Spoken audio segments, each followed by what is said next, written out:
जय माँ चंद्रघंटा पिंडज प्रवारुणा चंडकोपास्त्र केरुरता प्रसादम तनुते महाम चंद्रघंटेति विश्रुता। माँ दुर्गा जी की तीसरी शक्ति का नाम चंद्रघंटा है। नवरात्रि उपासना में तीसरे दिन इन्हीं के विग्रह का पूजन आराधन किया जाता है।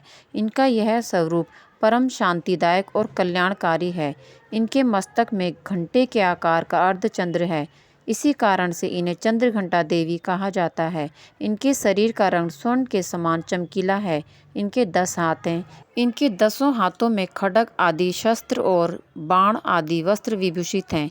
इनका वाहन सिंह है। इनकी मुद्रा युद्ध के लिए उद्यत रहने की होती है।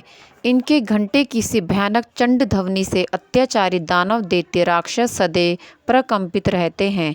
नवरात्र की दुर्गा उपासना में तीसरे दिन की पूजा का अत्यधिक महत्व है। इस दिन साधक का मन मणिपुर चक्र में प्रविष्ट होता है। माँ चंद्रघंटा की कृपा से उसे अलौकिक वस्तुओं के दर्शन होते हैं, दिव्य सुगंधों का अनुभव होता है तथा विविध प्रकार की ध्वनियाँ सुनाई देती हैं। ये क्षण साधक के लिए अत्यंत सावधान रहने के होते हैं।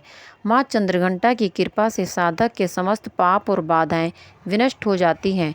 इनकी आराधना सदैव फलदायी है। इनकी मुद्रा सदैव युद्ध के लिए अभिमुख रहने की होती है, अतः भक्तों के कष्ट का निवारण ये अत्यंत शीघ्र कर देती हैं। इनका वाहन सिंह है, अतः इनका उपासक सिंह की तरह पराक्रमी और निर्भय हो जाता है। इनके घंटे की ध्वनि सदा अपने भक्तों की प्रेत बाधादि से रक्षा करती रहती है। इनका ध्यान करते ही शरणागत की रक्षा के लिए इस घंटे की ध्वनि निनादित हो उठती है।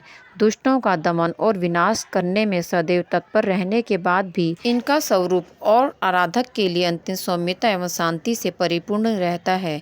इनकी आराधना से प्राप्त होने वाला एक महान बड़ा सद्गुण यह भी है कि साधक में वीरता, निर्भयता के साथ ही सौम्यता एवं विनम्रता का भी विकास होता है। उसके मुख, नेत्र तथा संपूर्ण काया में कांति गुण की वृद्धि होती है। स्वर में दिव्य अलौकिक माधुर्य का समावेश हो जाता है।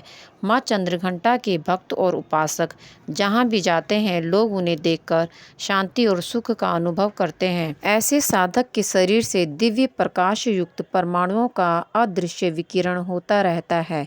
यह दिव्य क्रिया साधारण चक्षुओं से दिखलाई नहीं देती, किंतु साधक और उसके संपर्क में आने वाले लोग इस बात का अनुभव भली भांति करते रहते हैं।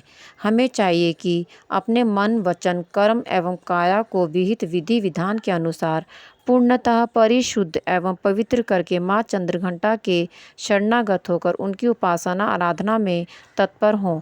उनकी उपासना से हम समस्त सांसारिक कष्टों से विमुक्त होकर सहज ही परम पद के अधिकारी बन सकते हैं।